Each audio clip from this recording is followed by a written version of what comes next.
이제 개별적으로 만나서 신방을 쭉 진행을 한 7개월, 8개월째 계속 하고 있습니다. 제가 만날 때마다 굉장히 많이 듣는 질문들이 있는데 그 중에 하나가 바로 소명이 뭔지 모르겠다. 우리 소명 형제님 말고 직업과 진로를 어떻게 찾아가야 될지 모르겠다. 이런 고민들을 많이 듣거든요. 그러면서 제가 그거 들을 때마다 굉장히 마음 가운데에 두 가지 감정이 들어요. 하나는 너무 좀 무거운 마음도 들고 또 하나는 되게 감사한 마음이 들기도 합니다. 무거운 마음이 드는 이유는 사실 제가 뭐 어디로 가세요? 이거 하시면 됩니다. 여기에 길이 있습니다 하면서 진로를 뾰족한 정답을 드리면서 알려드릴 수 있는 권한이 저에게 없기 때문에 그래서 무거운 마음이 드는 것이고 다른 한편으로 너무 감사한 이유는 뭔가요? 그런 고민을 하면서 기도를 하면서 또 하나님의 뜻을 진지하게 찾고 구하고자 하는 것을 이제 기도 제목으로 주시는 거니까 그래도 참 하나님의 소망이 여기 있다. 이 청년에게 있다. 하나님의 뜻이 분명히 있고 이 청년이 분명히 기도하는 과정 가운데 발견해 나가게 될 것이다. 이런 마음이 들면서 굉장히 감사한 마음이 들기도 합니다. 여러분 혹시 내가 어떤 진로로 가야 되는지 또 어떤 직업을 가질 것인지 이런 고민들을 하시면서 혹시 이런 생각을 하시는 분이 계시진 않죠? 나만 이런 생각하나? 나만 아직까지 어디로 가야 할지 아니면 내가 지금 하고 있는 일에 대해서 나만 지금 확신이 없나? 내가 정말 이걸 계속 해야 되는 게 맞는지 계속 나는 고민하고 있는데 나만 이런 고민하나? 라고 생각이 드신다면 여러분 그렇지 않아요. 여러분 이 고민은 뭐 이따가도 얘기하겠지만 우리가 평생 해가는 고민인 것이고 또 지극히 정상적인 고민이다. 특히나 지금 청년 시기 때 왜냐하면요 여러분 청년 시기는 인생의 중요한 전환점이 계속해서 이어지는 시기잖아요. 이제 공교육을 마치고 전문 지식을 배우기도 하고 또 사회에 나가서 첫 발을 디디기도 하고 첫 직장을 고민하기도 하고 또 첫 직장 다음에는 두 번째 직장, 세 번째 직장 이렇게 고민을 해 나가는 그 계획을 또 세워 나가고 하는 모든 과정에 있어서 누군가는 또 그 너머에 또 결혼을 하고 나서는 어떻게 해야 되지, 가정을 이루고 나서 어떻게 해야지 이런 고민을 계속하는 인생의 전환점이 계속 반복되는 시기이기 때문에 지금 여러분들이 하시는 고민 지극히 정상적인 고민이다. 여러분만 하는 고민이 아니다. 나는 어떤 사람으로 살아가야 할지 또 나는 어떤 일을 해야 가장 가치 있는 삶을 살지 이런 질문을 계속 또 해 나가야만 하는 시기라는 말씀을 드립니다. 제가 방금 드린 질문 안에 사실 오늘 설교에 가장 중요한 주제들이 담겨 있었는데요. 어떤 말을 하고 싶으냐면 삶의 의미, 정체성, 목적에 대한 고민을 해 나가는 시기라는 말씀입니다. 그래서 이 질문에 답을 하기 위해서는 우리가 진로를 직업이랑 보통 많이 연관을 짓는데 직업이 아니라 소명을 더 많이 생각을 해야 된다. 소명이라는 단어로 풀어 나가야 된다라는 말씀을 드리고 싶습니다. 직업과 소명을 굉장히 많은 경우에 혼동을 하거든요. 영어로 하면요 같은 어원에서 또 왔어요. 또 소명이라고 하면 라틴어로 보카레, 부르다. 그 부르심에서 이 소명이 왔고 근데 영어로 하면은 보케이션, 영어로 직업이 보케이션이잖아요.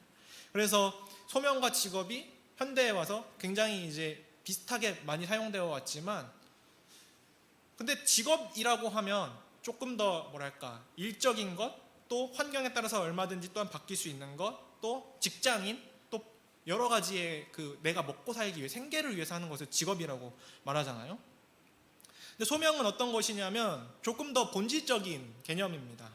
내가 예를 들어서 그 직업을 가지고 살아가는 이유, 나의 삶의 태도와 자세를 내가 이렇게 세팅을 하고 살아가는 이유, 목적, 그렇게 제시할 수 있는 것, 그 기준은 바로 말씀과 하나님으로부터 내가 받은 것이 되어서 내가 삶을 어떻게 살아가야 하는지를 설정할 수 있는 기준이 되는 게 바로 소명인 것이죠.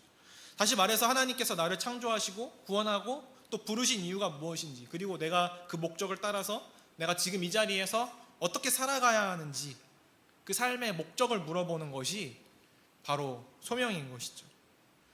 우리가 예수님을 만나고 나서 또 예수 그리스도 안에서 거듭난 이후의 삶은 나를 위한 삶이 아니잖아요. 더 이상 하나님께서 기뻐하시는 삶, 그리고 예수 그리스도의 뜻을 살아가는 삶으로 우리의 인생이 재정의됩니다. 패러다임이 바뀌게 되는 겁니다. 그래서 그 이후에 우리의 직업도 내가 먹고 살기 위해서가 아니라 더 큰 하나님의 뜻, 하나님께 주시는 마음, 그것들을 가지고 일을 하게 되는데요.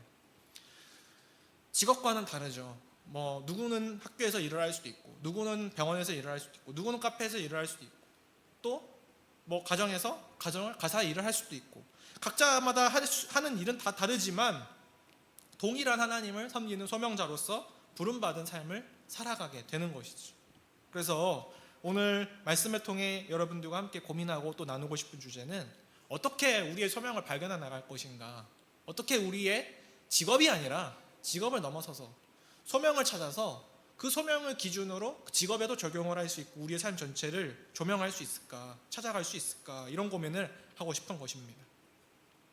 오늘 말씀을 기준으로 보았을 때에 소명을 찾기 위해 점검해야 되는 것 두 가지를 제가 제시해 드립니다. 첫 번째로 우리가 소명을 찾기 위해 점검을 하는 것은 누구를 위해 일하는가입니다. 누구를 위해 일하는가. 사도 바울 골로새서 3장 24절에서 우리에게 분명히 말합니다. 우리 3장 24절을 다 함께 같이 읽어보도록 하겠습니다.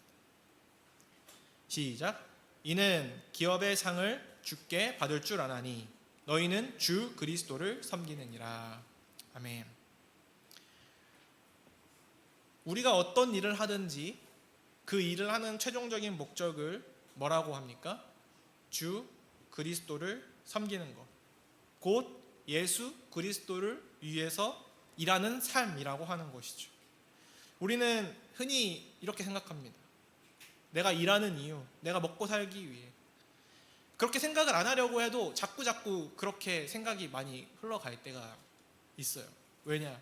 당장 생계가 해결이 돼야 되고, 당장 자취방 월세도 내야 되고, 당장 등록금도 다 갚아야 되고, 또 부모님께 손 벌리지 않고 살아가려면 어쩔 수 없잖아요. 이런 생각 때문에 현실적으로 우리의 생각이 자꾸 가는데, 근데 계속해서 이런 동기만으로 우리가 일을 하게 되고 이런 사고 방식으로 살아가게 된다면 끝없이 불안해집니다.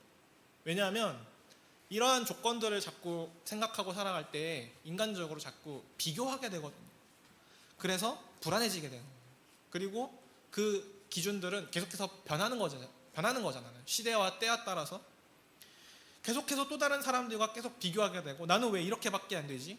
쟤는 왜 나보다 더 일을 적게 안 해도 더 많이 벌지? 이런 비교를 계속하게 되면서 그 일에 대한 기쁨을 잃게 되고, 그 일에 짓눌리게 되고, 또 과연 이 일이 하나님께서 기뻐하시는 뜻이 맞나? 자꾸 회의감에 빠지게 되는 것이죠.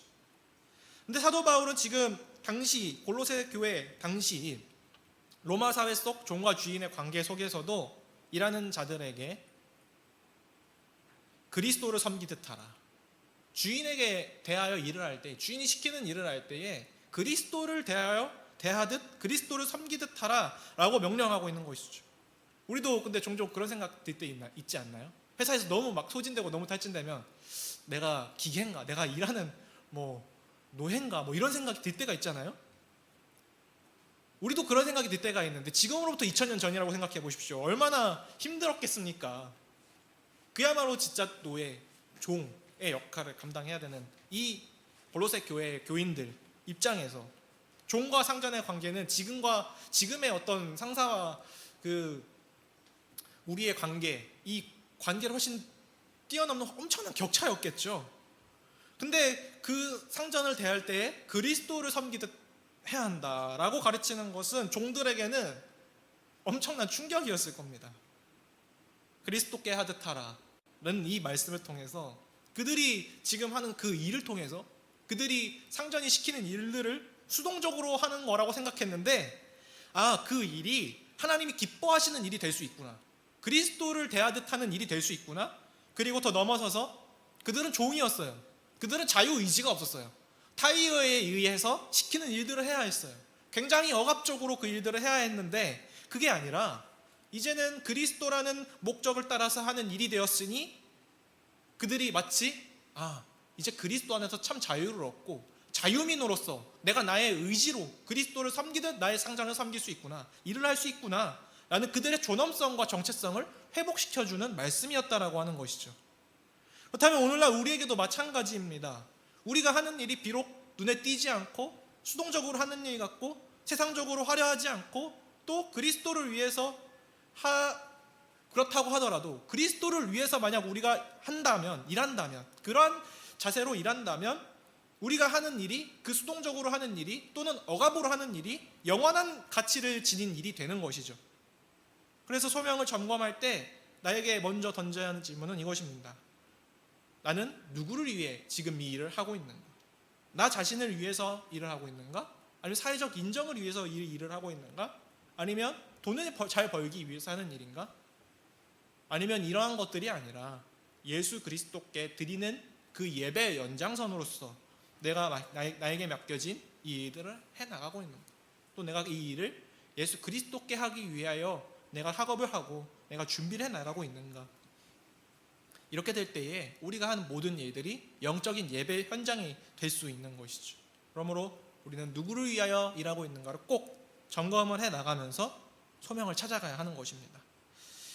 두 번째로 소명을 찾아갈 때 점검해야 하는 것은 연결되어 있는 연결선상의 내용이지만 조금 그래도 다르게 어떤 태도로 내가 그 일을 하고 있는가, 어떤 태도로 일하고 있는가. 결국에는 무엇을 하고 있느냐, 내가 무슨 일을 하느냐보다 더 먼저 기준으로 제시되어야 하는 것이 어떤 태도로 일을 하느냐인데요. 자, 골로새서 3장 23절 말씀을 의미를 생각하면서 같이 읽어보도록 하겠습니다. 3장 23절 말씀입니다. 무슨 일을 하든지 마음을 다하여 주께 하듯 하고 사람에게 하듯 하지 말라. 말씀을 보면 그냥 열심히, 우리가 인간적으로도 열심히 할 수 있잖아요. 막 열심을 낼 수 있어요. 열정을 가지고 뜨겁게 최선을 다해서 그렇게 일할 수 있지만 그러한 종류의 어떤 나의 성취나 어떤 나의 보람이나 나의 기쁨만을 위한 그러한 열심이 아니라 예수께 하듯 주님께 하듯 하는 열심이라고 하는 것이죠. 어떤 성과나 어떤 결과를 염두에 두고 그것이 목적이 되어서 하는 것이 아니라 하나님은 예수님께 하듯 하는 성실함 그리고 그의 마음의 중심, 태도를 보신다는 것이죠. 좀 전에도 말씀드렸다시피 이 말씀의 배경이 되는 골로새 교회에는 사회적으로 낮은 지위에 있던 종들이 참 많았습니다. 감시당하면서 일했고요, 제대로 된 보상을 받지도 못했을 겁니다. 그들에게 사도 바울이 말하는 것은 누구에게 보이려고 일하지 말고, 그렇게 하지 말고 내가 지금 일하고 있는 그 현장을 하나님이 지금도 지켜보고 계신다. 그런 마음으로 그리스도께 하듯 진심을 다해서 하고 또 열심을 다해서 해라. 그 태도와 자세에 관해서 말씀하고 있는 것이죠. 우리는 자꾸 어떤 결과를 도출해내려고 합니다. 성과. 왜냐하면 세상에서 우리에게 성과를 요구하잖아요. 회사에서 우리에게 성과를 요구하잖아요. 그래서 어떤 성과를 내고 결과를 내는 것에 굉장한 중압감을 느끼고 또 그렇지 않으면 우리가 마치 지금 하고 있는 이 일에 대해서 의미를 찾지 못하고 굉장히 방황하게 되는 것이죠. 불안하게 되는 것이죠. 그런데 하나님은 그 일을 해나가는 우리의 마음과 태도 그리고 그 방식, 우리의 중심을 보신다고 하시는 것이죠.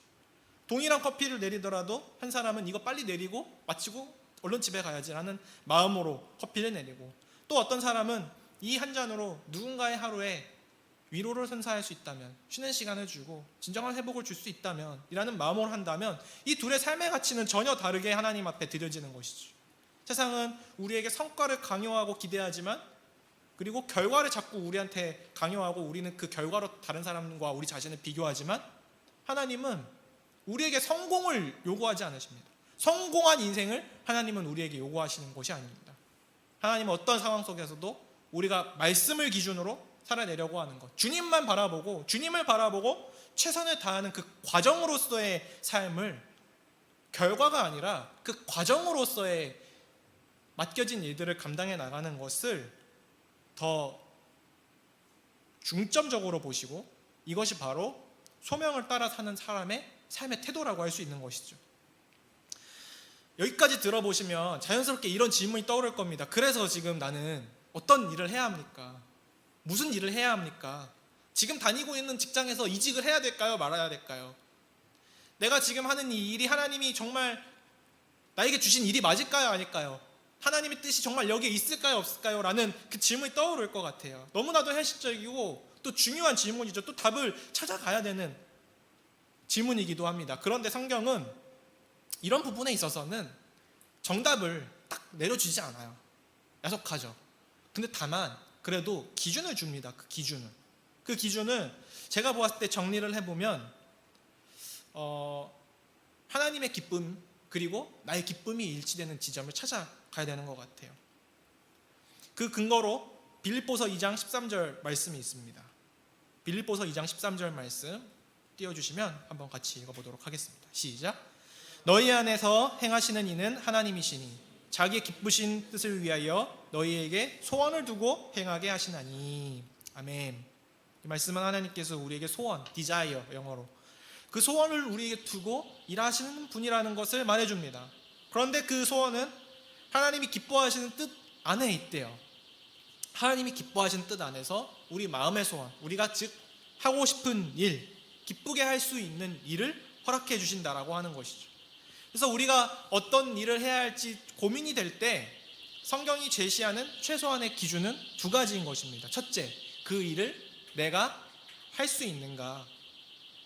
나의 은사, 나의 건강, 나의 여건, 나의 환경 안에서 실질적으로 감당할 수 있는 일인가? 둘째, 그 일을 하면서 나에게 조금이라도, 정말 조금이라도 보람이 있는가? 그것을 하면서 기쁨이 있는가? 타인을 섬기고 또 유익하게 한다는 그런 의미를 느낄 수 있고 찾을 수 있는가? 라고 하는 것이죠. 우리가 할 수 있는 일이라고 하는 것은 예를 들어서 제가 수학을 정말 잘 못하거든요. 근데 제가 수학 교수를 할 수는 없잖아요. 이제 피아노를 못 치거든요. 근데 제가 피아노 선생님을 할 수는 없잖아요. 작곡을 하거나 뭐 편곡을 할 수도 없잖아요. 제가 할 수 있는 일, 여러분들이 할 수 있는 일 안에서 하나님은 여러분들이 가야 할 길을 알려주십니다. 그리고 그 일을 하면서 하나님의 부르심을 느낄 만한 기쁨이 있는지, 그때 이 기쁨은 막 그 일을 하면서 막 너무 막 기뻐가지고 그 일을 할 때마다 막 구름을 걷는 기분이고 막 그럴 정도의 그 기쁨, 그런 정도는 여러분 아닙니다. 아무리 좋아하는 일도 그것이 직업이 되고 나면 그 전문성을 갖춰가는 과정이 너무 힘들잖아요. 그 전문성을 갖춰가는 그 과정에서 마냥 기쁘기만 하지는 않기 때문에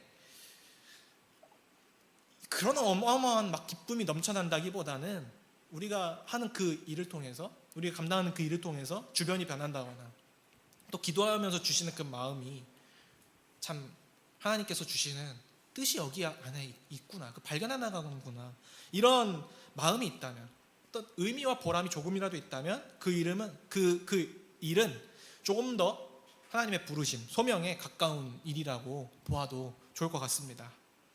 지금까지 나눈 모든 이야기를 정리하면서 이제 우리가 소명을 점검할 때 가장 중요한 부분을 말씀드리려고 합니다.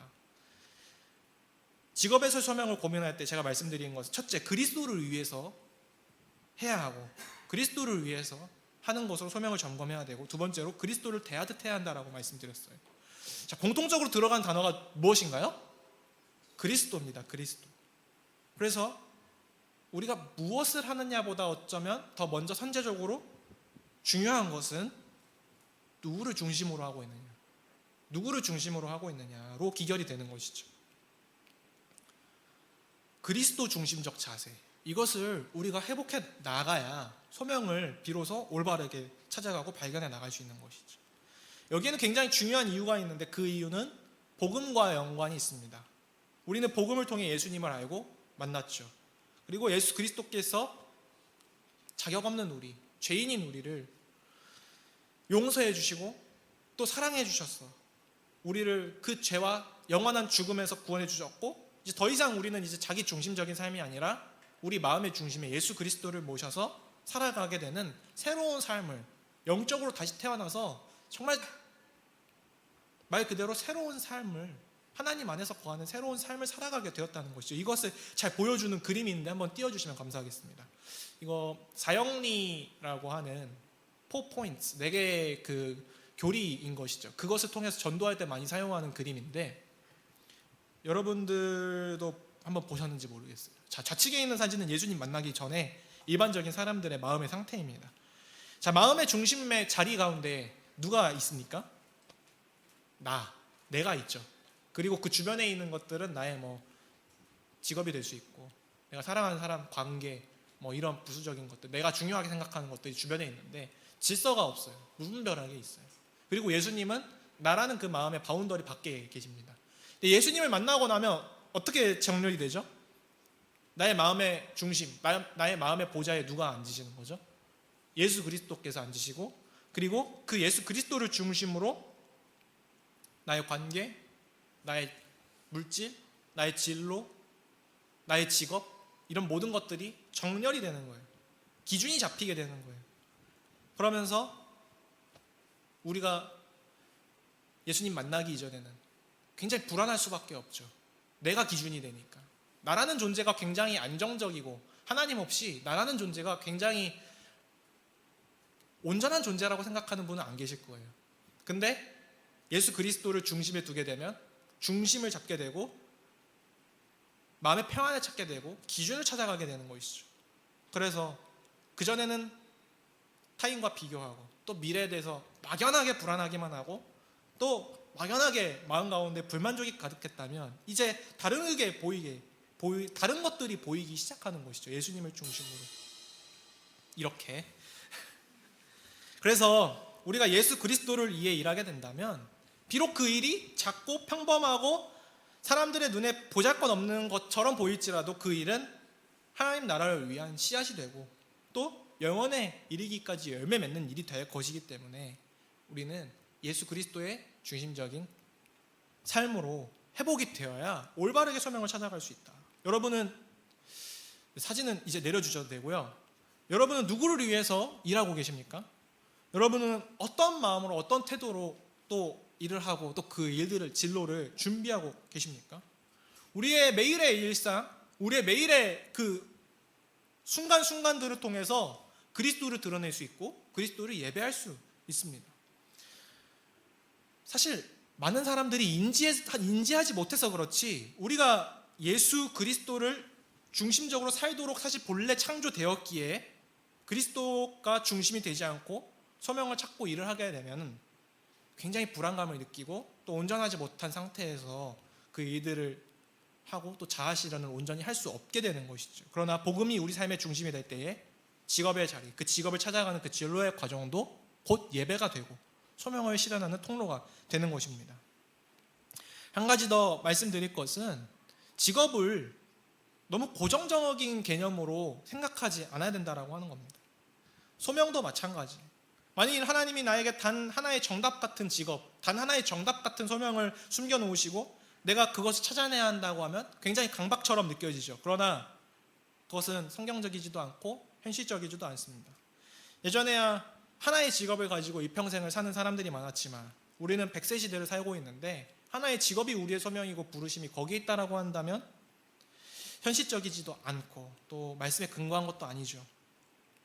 그렇기 때문에 우리에게 중요한 것은 한 번 정한 직업이 평생의 소명이다라고 하는 것이 아니라 우리의 인생의 시기시기 순간순간마다 그 주어지는 자리에서 나는 어떻게 그리스도를 위해 살 것인가, 나는 이 일을 통해서 어떻게 그리스도를 드러낼 것인가를 찾아 질문해 나가면서 살아가는 태도가 가장 먼저 점검이 되어야 하는 것입니다. 그래서 이 소명을 찾아가는 과정은 끊임없이 하나님과 호흡해가는 과정이다. 끊임없이 나의 삶의 중심에서 내가 아니라 그리스도를 모시는 그 과정이다 라고 한다면 우리는 그 여정 전체를 하나님의 뜻에 맡겨드릴 수 있지 않을까요? 사랑하는 청년 여러분, 진로를 정하고 소명을 찾아가는 거 너무 힘들죠. 고단한 여정입니다. 또 어찌저찌 잘 취업을 했는데 직장 생활을 하면 직장 생활도 너무 힘들어요. 녹록치 않습니다. 나이가 어릴 때에는 선택지가 너무 많아서 힘들었고 나이가 들면 들수록 선택지가 너무 좁아져서 힘들어요. 그 와중에 다른 사람들의 시선과 평가도 굉장히 신경이 쓰이고 당장 내 생계와 내 소비도 충당을 해 나가야 되는데, 삶의 자리에서 마주하는 그 관계의 문제와 나의 재능 그리고 건강의 한계를 마주할 때마다 매일매일을 도전하는 마음으로 그 일들을 감당해 나갈 수밖에 없는, 그러면서 탈진과 소진을 반복할 수밖에 없는 삶을 살아가는 것 같아요. 그럴 때일수록 저와 여러분이 꼭 기억해야 하는 것이 있습니다. 어떤 일을 하든 어떤 곳에 있든 여러분은 하나님의 부르심을 받은 사람이라고 하는 것이죠. 오늘 이 자리에 계신 여러분들은 꼭 기억하시기 바랍니다. 힘들고 녹록지 않은 그런 상황일수록 여러분들의 마음의 중심, 마음의 보좌에 그리스도를 모실 수 있도록 점검하고 또 점검해야 한다는 사실을, 그리스도를 중심으로 살게 되면 이직을 하느냐 마느냐, 직업을 바꾸느냐 마느냐, 이 일을 계속하느냐 마느냐, 이 문제가 너무나도 큰 문제처럼 느껴지지만 그리스도 안에서 그 고민들을 해나갈 때에, 그리고 그분의 인도를 내가 받고 따라간다라는 그 마음이 내가 들 때에는 사람들의 시선, 눈치, 또 나의 어려움, 이러한 주변 문제가 그냥 문제였구나, 그냥 지나가는 과정이었구나 라고 깨닫게 되면서 소명의 길을 올바로 찾아가는 기준이 제시될 뿐더러 마음 가운데에 진정한 평안을 누릴 수 있게 될 것입니다. 그 과정은 비록 힘들지라도 그리스도를 기준으로 삼는 것이 가장 중요한 우선순위라는 것을 거듭 강조해서 말씀드립니다. 그렇게 우리에게 주어진 그 부르심의 자리, 그 소명을 하루하루를 그리스도를 위해서 그리스도께 하듯 그리스도 중심으로 살아갈 때에 우리가 감당하는 그 모든 일들은 예배가 되고 또 그 자체로 하나님의 영광을 드러내는 소명자의 삶이 되는 것이죠. 저와 청년 여러분들이 이 소명을 찾아가는 그 여정 가운데에 그리스도를 중심으로 두고 또 그리스도께서 여러분들의 삶을 주관해 주시고 인도해 주시기를 주님의 이름으로 축복합니다. 우리 주발 앞에 무릎 꿇고 함께 찬양하면서 우리의 마음을 주님께 정하며 같이 찬양하고 기도하겠습니다.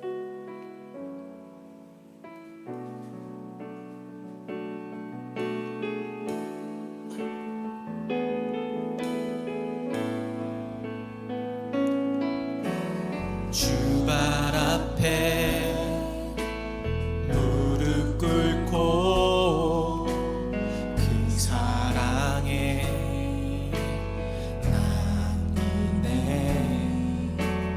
어떤 말도 그 어떤 소리도 그 말 앞에서 잠잠해지네.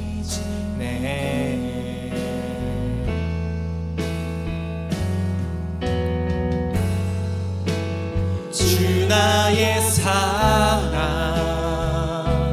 그 발 앞에 앉아 내 모든 기도는 사랑의 노래가 되네.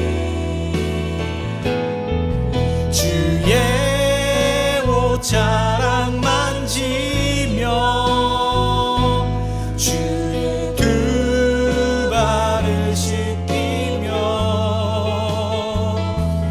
주님 그 발에 입 맞추며 나의 왕관을 놓으리.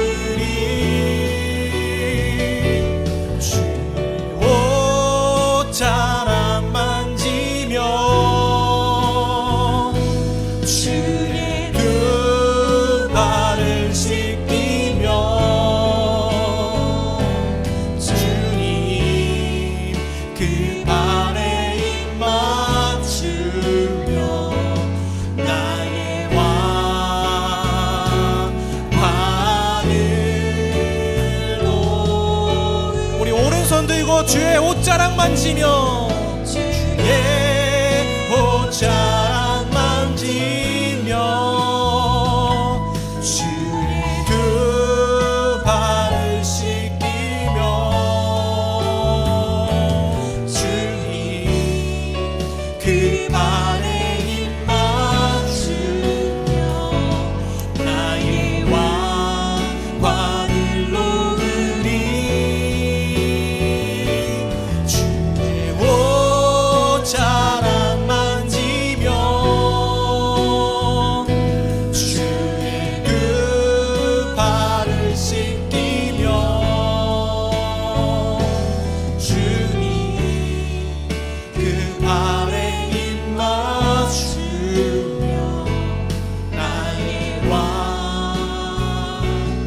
하늘 놓으리. 사랑하는 여러분 혹시 지금 내가 진로를 준비하고 있는데 어떤 성과가 없고 뚜렷한 결과가 보이지 않고 회사에서 직장에서 무시당하고 또 잘한다 칭찬도 받지 못하고 그래서 나는 너무나도 부족하고 하나님이 나를 정말 부르신 게 맞을까? 내가 지금 가고 있는 이 길이 정말 맞을까? 라는 생각으로 마음 가운데 두려움 그리고 불안 가운데 사로잡혀 있지는 않습니까? 여러분 마음 가운데에 예수 그리스도를 모시고 있다면 여러분들의 마음의 중심에 여러분의 마음의 일부가 아니라 여러분들의 마음의 전부와 여러분들의 마음의 중심 가운데 예수 그리스도를 모시고 있다면 여러분 올바로 가고 있습니다. 올바른 길을 가고 있는 것입니다. 세상 사람들의 이야기들과 또 평가와 시선에 여러분 휘둘리지 말고 여러분들이 하나님께서 주시는 그 기쁨의 그 소원대로 또 여러분들이 기쁨이 있다라고 생각하는 그대로 예수 그리스도를 마음의 중심에 모시고 나아가는 그 발걸음 가운데에 하나님께서 여러분들에게 소명과 또 적절한 직업도 허락해 주실 것입니다. 우리 이 시간 함께 같이 기도할 때에 주님 나의 삶 속에 그리스도를 중심에 모실 수 있도록 도와주시옵소서. 나를 중심으로 나의 소명을 정렬하지 않고 그리스도를 중심으로 나의 소명을 찾아갈 수 있게 해달라고 우리 시간 합심해서 기도하겠습니다. 오 놀랍고 은혜가 충만하신 주님, 우리가 기준을 나에게 둘 때에는 내가 감당하는 이 일들이 지치고 어려울 때마다 흔들리고 세상 사람들의 평가에 휘둘렸지만 주님 우리가 우리의 기준을 주님께 둡니다. 우리의 주인이신 예수 그리스도께 주님 우리가 우리의 기준을 둡니다. 주님 내가 이 일을 대하는 태도와 자세가 주님 오직 그리스도께 하듯 하고 그리스도를 위하여 하듯 주님 우리가 최선을 다하여 이 일들을 감당해 나가오니 주님 우리에게 지혜 주시고 및 필요한 것들을 채워주시네. 주님 무엇보다 우리의 마음 가운데 하늘로부터 임하는 참된 평안을 허락하여 주옵소서. 확신을 허락하여 주옵소서. 주님 청년의 때에 곤고하고 또 비천한 가운데 그 모든 과정들을 준비해 나가는 과정이 주님 외로울 수 있고 힘들 수 있고 지난할 수 있지만 주님께서 함께해 주심으로 말미암아 지치지 않을 수 있도록 주여 도와주옵소서. 주여 함께하여 주옵소서. 주님 인도하여 주옵소서. 마음을 붙들어 주시고 위로하여 주시고 확고하게 주님이 기뻐하시는 것이 무엇인지 나에게 어떠한 것을 할 때 가장 기쁨이 있는지 또 보람이 있는지 주님 찾아나가며 주님 그것이 일치되는 지점에서 정말 하나님 좋은 하나님 직장과 직업과 또 삶의 모든 하나님 삶의 모든 생계의 문제들도 주님 해결하여 주시고 선한 길로 허락하여 주옵소서. 주님 주님이 답이십니다. 주님이 곧 우리의 삶의 중심이 되어 주십시오. 주님이 우리의 삶의 유일한 소망입니다. 주님을 만나고 난 이후에 다른 데 소망을 두고 살아가왔는데 주님 우리가 오직 예수 그리스도 유일한 나의 삶의 소망이요 길이요 우리의 빛이요 진리요 생명이신 예수 그리스도를 우리의 삶의 보좌의 중심에 모시고 주인으로 그리스도를 주인으로 그리스도만을 주인으로 모시고 살아갈 수 있도록 인도하여 주옵소서. 주님 도와주옵소서. 주님 은혜와 자비와 긍휼을 살아가는 우리 청년들에게 베풀어 주옵소서. 우리 삶의 청년들의 인생을 견인하여 주시고 늘 선한 길로 늘 안전한 길로 인도하여 주시옵소서.